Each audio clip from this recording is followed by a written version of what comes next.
എടാ നല്ല ഒഴുക്കലാണ് നീ തിരിച്ച് ദൂരാണ്. നല്ല ഒഴുക്കല്ലേ, ഈ ഒഴുക്കിന് തിരിച്ചു നീന്താൻ പറ്റിയാണ് നീ. അങ്ങനെയാണ് അങ്ങനെ നടക്കുന്നത്. അല്ലാതെ വേറെ ഒന്നും കാലൊന്നും കുടുങ്ങിയിട്ടൊന്നും ഇല്ലില്ല. അത് ചവിട്ടുന്നുണ്ട്, ചവിട്ടിയിട്ട് പോകാൻ നോക്കുന്നുണ്ട്, പറ്റുന്നില്ല. പറ്റുന്നില്ല, കണ്ടോ തിരിച്ചു വരിക.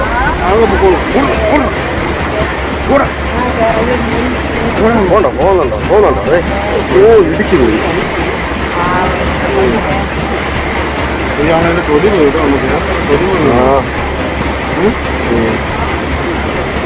അവിടുന്ന് വന്നോ